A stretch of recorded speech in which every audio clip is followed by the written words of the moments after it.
Okay, let's start with who am I? I'm Maciek Próchniak, and a few years ago I've been algebraic topologist, and I've been studying algebraic topology. I got about halfway through my PhD about p-local compact groups. How many of you know what it is? Great, so OSGi knowledge is far better, because some of you know. But then people have to earn a living, have kids and so on. So for a few years I've been working for a not so small software house called Toke. That's we. You can get nice stickers from us. And we're doing mostly anything, but what distinguishes us is that we are, well, developer-based. All of our owners, all people are developers. We do everything by ourselves, including sales, marketing, recruitment, and so on. So sometimes it doesn't work that well, but still we're on the market for the last 10 or 12 years, and we've grown to like 70, 80 people. So that's kind of, I would say it's kind of successful experiment. But anyway, as I say, we are a software house, and we want to be, as a software house, fashionable, right? So like 2 years ago, everybody went nuts about microservices. Probably nowadays it's not such a new thing in town, but 2 years ago that was really fashionable. So we also wanted to do this. So what are microservices all about? It's all about this. If you are from LinkedIn, Netflix, Docker, Kafka, or whatever, you are sure to get accepted to any conference, right? That's the way. And if you want to put OSGi in the title of your talk, I assure you it's not easy. It's almost as difficult as putting GWT, as my friend tried. So anyway, everybody wants this, and we also want it, right? But in fact, what are microservices about? It's about dividing your application to some smaller pieces that fit into your head, like Dan North said, like based on some business capabilities and so on, not old-fashioned layered architecture. And how do you do this? Well, you do this. Why do you do this? Because you want some certain benefits. You want your code to be easy to understand, easy to change, easy to scale, right? So you can pop up many microservices where you want them, and not scale your monolith. And you also want to use different languages and stacks because you are fashionable, modern, and so on. Young. And you also have resilience, fault tolerance, all these glory benefits. So anyway, we wanted all of them. We wanted them so much that when new project arose, so some of us said something like, "What? We won't be doing Docker on mesas? You suckers! We don't want to take part in this project." But what was our case? The case that I want to tell you about today was kind of specific project, because it was large integration platform for big Polish telcos. In fact, most of our work is for big Polish telcos, but we're trying to find new markets. So we had like more than 200 kind of services, because it was done in the times when SOA was still fashionable, and DSB and so on. And they are deployed, of course, on several servers, several containers. It took like 7 years to build all of that. So that was, you can imagine it was pretty aging stuff. And what's more problematic was that there were a few vendors that deployed the code to production, to the servers. So there were some machines, some containers that consisted of services from different vendors, like 3 of them. So that was kind of a little bit mess. And there was one client who was kind of happy with that, but still, we wanted to upgrade, right? We didn't want to run Java 5 as it was the case. So we wanted to do microservices, but when we thought about it, we soon realized that it won't be so easy, because as Martin Fowler say, you have to reach certain height to do microservices. And he mentions, if you are willing to be interested in microservices, I urge you to read his articles because they're really insightful. So he said two important things that you need to have to do microservices, right? First one is to have DevOps, to be able to to jiggle through all this mess of containers, networks, and databases and stuff, right? This is really, I would say, a must, because microservices move the complexity from your code, right, to your infrastructure. So you have really good operations and have to have really good operations in place. But also, you have to have certain culture. And our client was a little bit different, because he wanted to implement mature IT. A few years ago, they were young, fashionable also a bit, but now they get old. They have 12 million clients, so they have new CEOs and stuff. So they wanted to do mature IT. And what is it, mature IT? You have to have release management process. And that's, I mean, process, with all the documents, planning, like a few months ahead and so on. And also, they wanted to do one more thing. They wanted to separate development from operations, because that's what mature IT is about. No more developers deploying anything to production by themselves. We have to have separate operation team that know what to do. I mean, they know that they have to push this button, and if something doesn't work, they have to go back to developers. Yeah, so as you can compare, that doesn't really fit to the image of microservice organization. But in fact, we learned something even more. Like, how many people does it take to provision one virtual machine? Well, essentially, we realized that there are two people that can click on some VMware console to provision it for us, and one of them was on vacation, the other one was very, very busy. So it took us like a week to get to just one new virtual machine for our prototype. So yeah, we realized that we are in complete mess, and we won't do what we wanted, because they thought SOA, they thought ESB, they thought data warehouse, and so on and so on. So that's like a 70s, I presume. But when we thought about it a bit more, it dawned on us that they have some, it's kind of sensible approach, because how does their stack look like? There are some infrastructure layers, some kind of middleware stuff, and applications. And when you read about all successful microservices deployments, then they are more or less like in-house deployments. You have product company like all those Netflixes, Etsy's, LinkedIn's, and so on and so forth. And they have homogeneous development teams, right? So they can reach a certain level of agreement from infrastructure layer to applications. And in our enterprise, this is something different, right? Because we have different vendors. One is from here, one is some crazy in-house application, one's from there. They have different middleware vendors, and it's kind of impossible to reach a certain level of agreement. So that's why they need common infrastructure layer that is governed by their people, their operations team. Yeah. But there's also one more caveat. Like all those systems, all those vendors, they were handled by different people from different teams on the level of client, and they didn't like each other sometimes. So communication was even more and more harder. So what this amounts more or less to this Conway's law, right? That I read it because it's long. Organizations with design systems are constrained to produce designs which are copies of the communication structures of these organizations. So in most of these talks nowadays, people are telling you that you have to change your organization to do certain kind of architecture. But on the other hand, we realize that sometimes we cannot change the organization, right? Because we are the small software house, and they are big enterprise, and their CEOs won't talk to us because we don't play golf, right? That's the reason.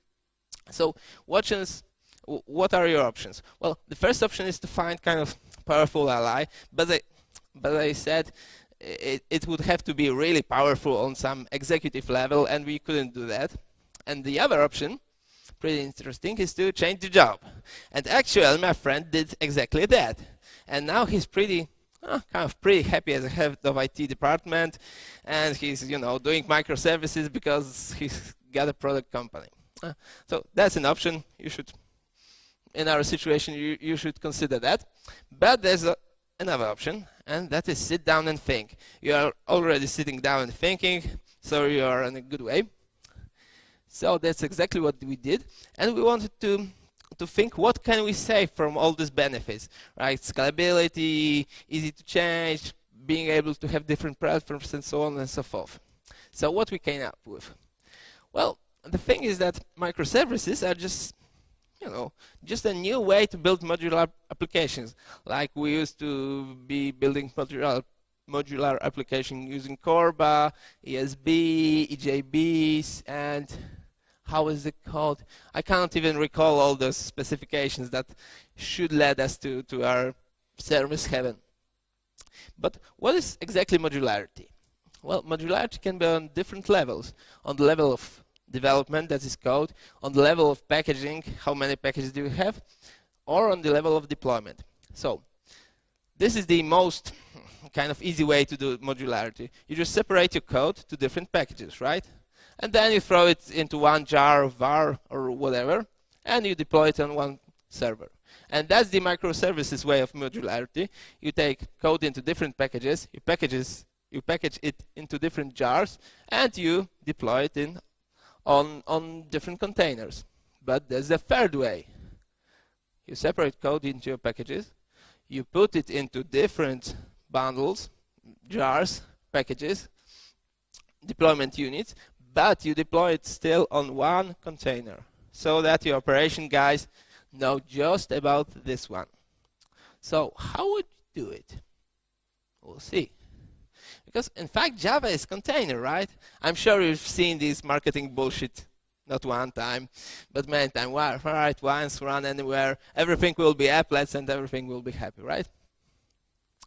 But it's not so bad, in fact, because Java, in fact, enables us polyglot programming, right? So all those benefits of using different frameworks and stuff are still here. You can use Java, Scala, Groovy, Clojure, and you are really fancy. There are some plethora of different languages with all J's in names. But of course, if you are an enterprise client, probably you have to stop somewhere here. But nevertheless, you can use still many different kinds of stuff. But what about this modularity? That's working. Is Java modular so far? How many of you think it is? No, it's not, right? But there's Project Jigsaw, right? It should be just around the corner. At least I've heard that like 5 years ago, 4 years ago, 3 years ago. So next year it will be here, right? So this is, they're waiting for Godot and we are waiting for Project Jigsaw. So are we doomed? Do we have to wait for Java 9 and blowing up all this ecosystem? Probably not, because there is just OSGi. As Igor said, how many of you are using OSGi? One more time, I want to see you. Few new faces. That's great. I'm really happy about it. Like 2 or 3% is kind of nice. So what is OSGi? It's pretty old specification. In fact, it's like dating from 90s. It has a really stable set of APIs, like written in Java 1.1, but it's standard. It's good enterprise standard, and it defines both the static part, that is what is package, how we define things that it imports, requirements, how do we define the things that it will export, what are the packages imported and exported, and also defines dynamic part. That is kind of a little bit like dependency injection framework. We'll get to that. So how do you deploy services into your OSGi containers? But these are the good things, but OSGi also suffers a lot of bad fame. It's totally unfashionable technology. Like, do you know what it is? This is ThoughtWorks Technology Radar, right? So this is the This is the place where you shouldn't use technology, and OSGi is stable. It's here for the last, I don't know, 4, 5, 6 technology radars. But you know, ThoughtWorks have their own Ruby stack and so on. They've been pushing it forward. So maybe you shouldn't care that much. But nevertheless, some of the bad fame is deserved, and you'll see why. So now for those of you who are not using OSGi, just a really quick introduction. So the static part, that is the definition of the module, consists of definition of the bundle. In OSGi language, a module is a bundle, and it's essentially a jar with some meta information, put it into manifest files, defining what are exported packages and imported. And it's usually this metadata also includes versioning hell. I'll show you how it looks like. It looks like more or less like this. You have to put such thing into your manifest for your jar to become OSGi module. So fortunately, more or less it's generated by some Maven plugins, or even Eclipse and IntelliJ can assist you with that. But still, this doesn't look good. I mean, here we can find what this bundle provides, what this bundle requires, but this versioning looks a bit, you know, scary, at least for me. But in fact, when you think about it, this is not really accidental complexity. Because if you were to do proper versioning with all your REST microservices, then you will also end up with versioning hell. This is again taken from some Martin Fowler's article when he's describing how to handle versioning and why is it such a hard problem. Because this is some, you know, unresolvable quadrant of doom where all the services depend on each other, and you know, you cannot resolve it. It's difficult. And with REST, you can get away with it, pretending that your services are more or less compatible. But with OSGi, you have to accept that, okay, version is explicit, and you have to do it properly. So sometimes it's even better, because, you know, I've tried to version REST services. It requires certain amount of self-discipline, right? And in OSGi, everything is explicit. So it's somewhere it's better. So it looks more or less like this. We have our OSGi container, we have one service, second service, these are the bundles that provide the capability. They depend on some libraries. This one is shared, and they communicate via some API. So not so bad, because this is what's on the microservices level, right? We have two containers, one service depending on library, another service depending on library, and here's some implicit API. This is not a real code, right? Probably some Swagger documented REST stuff. But it looks a bit similar. In fact, in OSGi, you can do some cheating. If you are doing OSGi, you can probably, you know this technique, because some libraries are not really OSGi ready, compatible, and they won't be because the maintainers just don't care. You know, you make a pull request, please put this tiny little stuff in your manifest and everything will be okay. And you get an answer, no, I don't care about OSGi, I won't do this, please, I don't understand, I don't want it. So in fact, you can embed some libraries into your services, into your jars, using some stuff like Maven Shade plugin. And sometimes it's the most easy way to do this stuff. And then your context resembles more and more the traditional, I would say, microservices architecture, when libraries are not shared between the services, but they are kind of private to the service. But then we come to the dynamic part of the OSGi. That is, how do we deploy services to the container, right? Because there will be some OSGi container, and how do we do this? And this part of OSGi specification is often forgotten, and it's kind of pretty useful, in fact, because usually people tend to stop at the level of the bundles. They see how the manifest looks like, they get scared, and they run away, right? And in fact, the term microservices was coined by OSGi guys, like, I don't know, 10, 15 years ago. But they wrote it with mu, so that's why it didn't become fashionable enough. So how does it look like? We're more or less like this. In each OSGi container, we have kind of service registry, on the container level. And each bundle may want to publish a service. That is publish, in fact, Java interface to be used by different services, different bundles. And of course, they have to share some bundle with the API. So, in fact, there is an API for registration, for doing service lookups and so on, but I won't show you the gory details because, as I said, they're written in Java 1.1. Instead, we'll look at some frameworks that are based on this core API, and they look kind of a bit better. And the first one is called Blueprint. What does it resemble to you? For those of you who are kind of about 30, I think. What does it look like? Oh, you're so young. It looks like Spring 2 or 1, isn't it? This is XML declaration of some IOC container.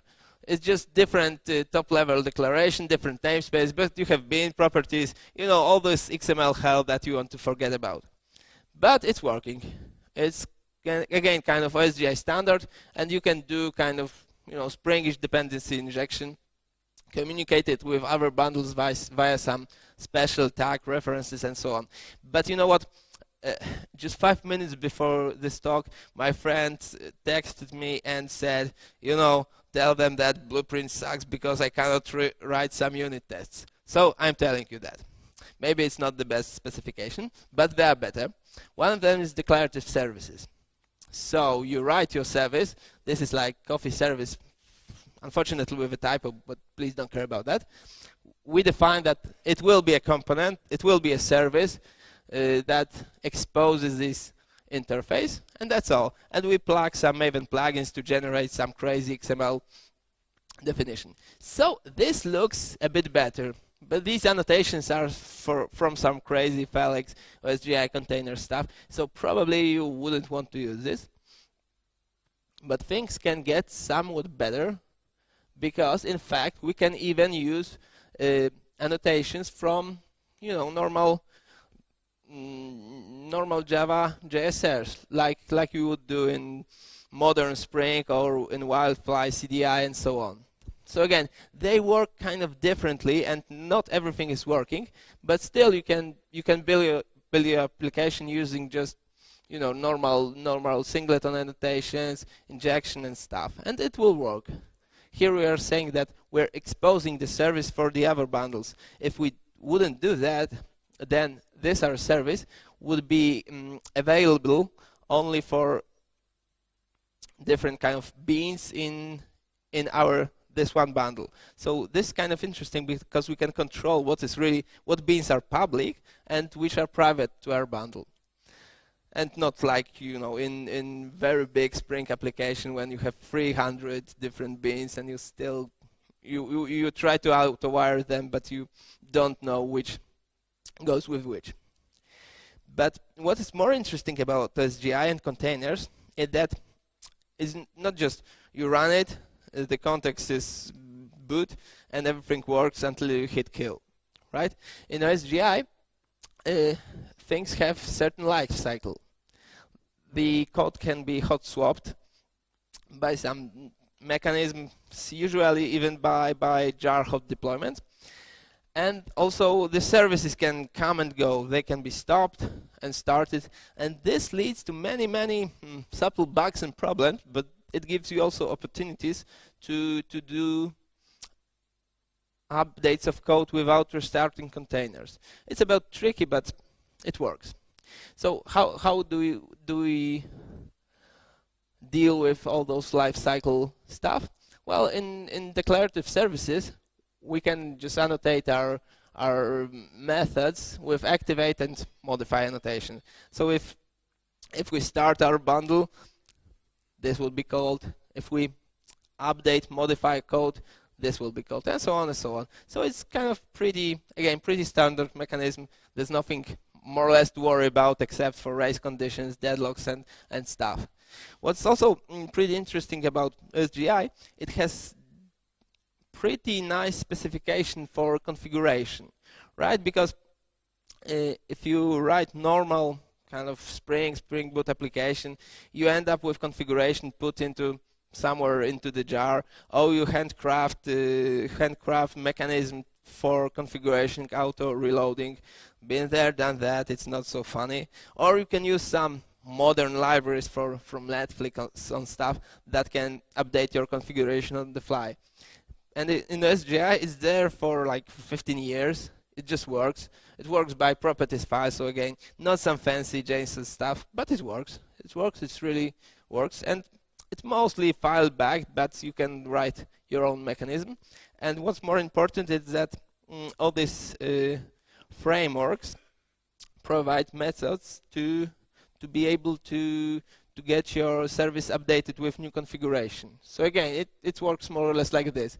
You tell your service that it uses configuration with this speed. That is the name of the properties file. And when something changes, for example, when you change your configuration file, it just works, right? This method is called, and you get a map of the properties. So you can act accordingly, or break up if you cannot do this. But this is kind of nice when you have to, for example, change default recipient of email and stuff like that, and you just don't want to restart your container, just do that. But of course, to handle some more difficult updates, you need to restart. But that's just life, right? So we have this part. Again, this resembles kind of classical microservices pretty much, because you usually end up with some zookeeper, etcd, or whatever registry. When you expose your services, you do some auto-discovery and stuff. And here you just have everything in one container. But what if one container is not enough because your service is so popular and has to be high available and so on and so on? Well, you know what? There's specification for that. And it is called a distributed OSGi. And the picture gets more and more complicated, of course, because you have registry on the container level, the same more or less API, and yeah, you still end up with some kind of zookeeper or other distributed configuration system, and they communicate with each other. And then you can do all this fancy stuff like dynamic routing, handling failures, and so on and so on. So there are some good implementations of all this stuff, like done by CXF, and it more or less works. Of course, you usually end up with all those fallacies of distributed computing when you move from local invocation to global invocations, like humanity learned that hard in the EJB times. But still, you can distribute your services, right? So this is again kind of nice way to go. And what is really particularly important is that when you build up your services, is that it allows you to defer the decision to the last moment. Like when you do microservices by putting up many small containers, the biggest problem that you can have is that in the beginning you make bad service boundaries. And here, in the beginning, you have just one container, you have just like 2 or 3 jars. And when you make a mistake, it's just a matter of moving packages from here to there. And only then, when the situation is fixed and you want to scale, you move the stuff to different containers. So that's, I would say, that part of OSGi can make you kind of pretty agile, lean, and yeah, all the stuff, right? So first you have this simple situation, and then you move to some, hell where you distribute services, you load you load your users you route your users to different services, and so on and so forth. So that's more or less enough about pure OSGi. But what are the containers?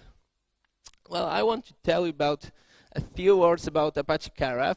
It's kind of, I think, most popular OSGi container, and it adds up pretty much many existing features that leads it to be kind of nice microcontainer for different applications. In fact, the Karaf maintainers are so scared about word OSGi that they are trying to promote it as general application microcontainer, where you can put, for example, web applications, normal jars and stuff. But under the hood, it's just OSGi with some goodies. What are the goodies? Well, it's one of the best things is Bash console. There's some different fancy logging providers. There's nice mechanism for deployment, hot updates and stuff, and also some way to describe the bundles, describe all the jars that has to be provisioned, and also some implementations of all the specification. How much time do? Oh, I don't have too much time, so I'll just stick with with some screenshots, because otherwise we'll end up doing some messy things. But this is Karaf console, right? So you can use more or less, when you log it in, you can use more or less standard Bash features like grep and stuff. So this is pretty nice for the operation guys. And you can also govern a set of different containers. Karaf has a notion of some kind of parent container and child containers, which contain all your services. So from this administration console, you can stop services, start them. Again, it's kind of operations friendly. When you look here, you'll see it's not saying Karaf, but it's saying fabricate, and that's for a reason. I'll tell you in a moment. And the other very nice application that we've used to make our platform, I would say, friendly for all the users is How.io. Again, this is kind of open source project from Red Hat, and it's basically a generic web console that allows you to interact with applications through JMX interface. Who of you is using JMX? Yeah, that's great, because it's kind of more of you than OSGi. And it's really good because JMX is, if after this talk you are still afraid of OSGi and don't want to use it, then please go look at JMX and all the services it provides, because it's kind of really nice specification if you want to manage your application through some kind of common interface. And what's more, it can be exposed via some REST-ish interface. So it's easy to be contacted by some Angular application like that. So we have our bunch of Karaf containers, and we can do all stuff like auto discovery of all the APIs we provide via some Swagger, Whistles, and stuff like that. So this, again, this works mostly out of the box for us, and it provides us with nice administration capabilities. Right, so we have many different containers. We can see distributed logs and stuff. Of course, we put all that into Kibana and Elasticsearch, but still being able to have one place to see all those distributed containers, I think it's kind of nice feature. So that's all for Karaf. Now, in the last part of this talk, I would want to tell you about stuff that it's kind of a bit blurry, because OSGi is a fixed set of specification. Karaf is really mature part of Apache community, but now there are things that are kind of in development. We did it by ourselves, so you can do all of this, but you have to polish up some of the rough edges. And it's all about a thing called profiles, because when you have all those bundles, you have all this configuration, then what do you have to do? You have to make up a container out of it. So you have to tell the container that this bundle goes here, this goes there, and to say to your operations, you have to deploy this part of application to that container and this to that, and the configuration files are here. So it's like kind of Lego instruction for building the container, because it's no longer a simple jar with run main, right? So how do you define it? Well, you take a bunch of property files, you put it into the file system, and that's more or less it. Because the profiles are, now they will become a part of Apache Karaf, hopefully, but they were developed by Red Hat as a part of It was called Fabricate, but it's not Fabricate that Marcus told you about yesterday, because yeah, that was a older project that relied on Karaf OSGi and tried to provide you with, well, with kind of distributed platform for application. But this project is kind of largely dead, but profiles will remain and will be available in Karaf, in Apache Karaf soon. And it's just a matter of hierarchical structure of configuration files and some descriptors. So we say that there's a profile called example loan broker, and it consists of these bundles. Well, you can find it in the Maven, and also it consists of some XML and some configuration files and so on and so forth. There's also proprietary Karaf language of describing some, it's called features, how to compose bundles together to make up applications. So it's more or less a bunch of property files and some folder structure. Why is it nice? Because when you look at it, it doesn't look too good, all those properties and stuff and stuff and stuff. But one thing is important. These are all text files on your file system, meaning you can put everything into Git or GitLab. And this is actually pretty cool because, for example, how do we do it? We have GitLab repository. We have repositories for production, testbed, pre-production, and so on. And when we change something, we as a vendor, we just make, for example, merge request into the GitLab. We say we want to change versions of these bundles. And so our client or the operation guy says, okay, but why is this configuration this and this is that? And we're saying, okay, we'll change it. And at some point they merge this merge request to the pre-production or production branch. So everything is kind of quite nicely visible. You have the all history and so on. These are actual screenshots from our GitLab. So you know who changed what. And everything is done in kind of, standard fashion. That's just code repository. Well, because, and that's more or less because you have these configuration files which are kind of easily handled by Git. Okay, and what happens next? Well, if you have all that in place, you can try to develop kind of continuous, more or less, continuous deployment pipeline. I'm saying more or less because, remember, we're in enterprise and there's the operation guys that don't really want to do continuous deployment. But still, we do have Jenkins that from time to time can take all these bundle definitions from Git, can take the code from for example, Nexus, because this Git is not used to store the source code of the bundles themselves. This Git is just for configurations, for descriptors. So the binaries are in Nexus, and Jenkins takes this, and produces binaries with all the Karaf stuff, right? Produces kind of, these are not images, these are just binary containers that you can deploy to this or that server. So again, for now, this is more or less human task, right? Because the operation guys or development guys in our client company has to do everything by themselves.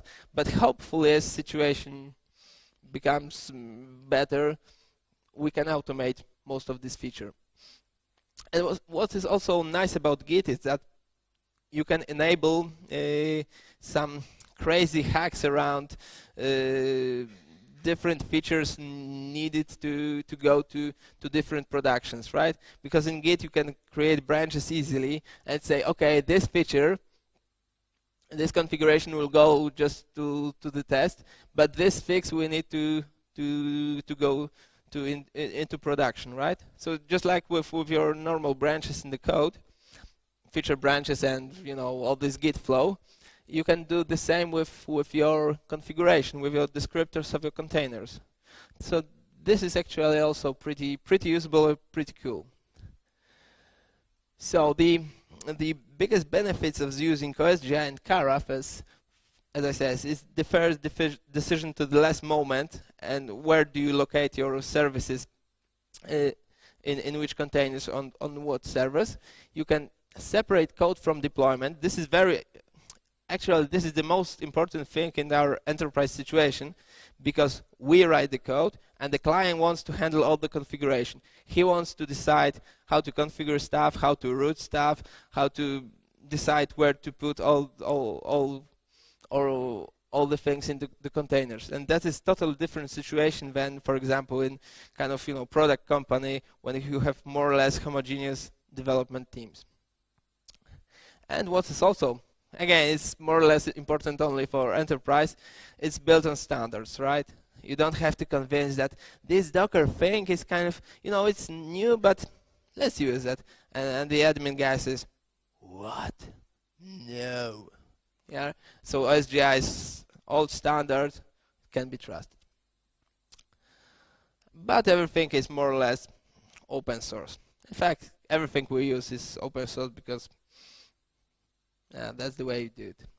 So currently, our project, again, it's still one client, it's still for vendors. We have like 9 or something virtual machines in different server locations, but hopefully Zookeeper handles that. But we have around more than 50 Kara containers lying here and there, all handled by this Git stuff and the profiles. And we have like more than 200, I believe, profiles. So it's becoming kind of a mess, but it's still bearable. So I think and we have far more to come. We have, most integration stuff for big Polish telcos. One big telco is done in this way, and it's done by like 3 or 4 people, so it's kind of pretty elastic. But I want to tell you that the OSGi, of course, has its limits, and the biggest limit is how do you achieve resilience and the quality of being easy to change. And the biggest problem with OSGi, because I tell you that you can hot reload and stuff, change configuration, but there's one big problem with that, and this is it. That thread stop method in Java is deprecated. Do you know that? I mean, I'm sure you know that because it's deprecated from Java 1.1, I think. And that means that you essentially, you cannot kill a service that misbehaves. And that is a really big problem, really big difference from microservices world. Because, if you have one jar and it's running as a process, you just kill it if it misbehaves or run into endless loops and so on. But you have really misbehaving Java code, there's no way to tell him to stop, right? You cannot kill a thread.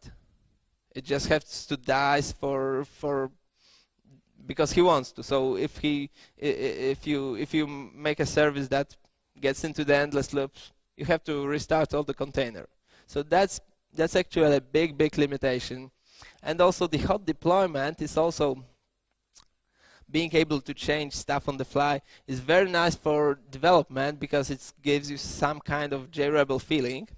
It's really rapid application development that way.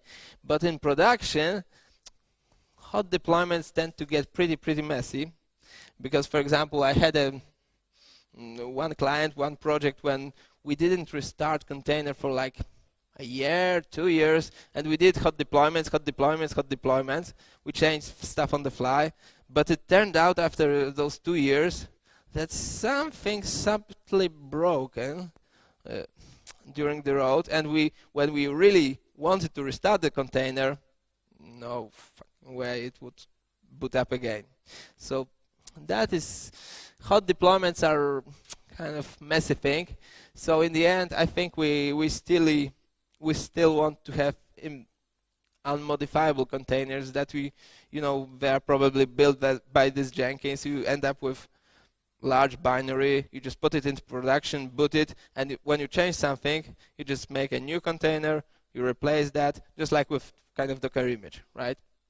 But in development, it's still pretty nice. So the thing that I want you to remember is that most of the qualities of microservice can be achieved by doing OSGi microservices the OSGi way. The learning curve is steep. There are some rough edges, but you can do it.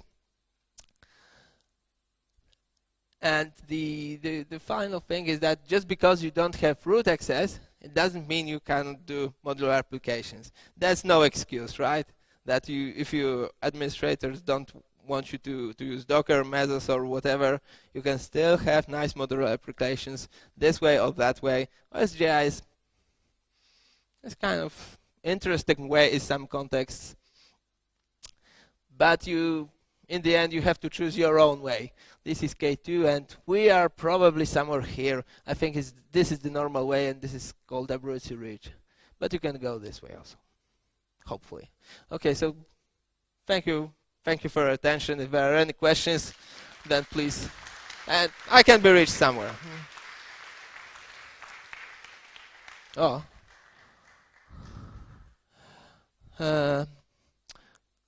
Questions. In fact, this is my question because I had to provide links to my slides, so you don't have to read. Having all this experience with providing that client, this is the most important part, right? Because if client doesn't impose you with such restrictions, probably I wouldn't go the OSGi path. But the thing is that what happens if client impose me, right? Everything depends on the context. So if I had the same situation that, I cannot provide myself with all these VMs and stuff, and I have to cope with kind of hostile operation department, then I would still choose OSGi. Because now we are, we have more experiences, we know how to do certain things better. But if I had, greenfield vanilla project when I can do everything, I can provision myself on some cloud and stuff, then probably no, I wouldn't choose OSGi. But in that context, I would.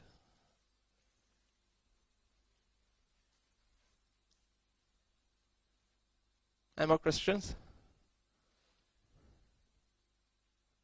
Okay, if not, you can find me somewhere, someone. Thank you very much.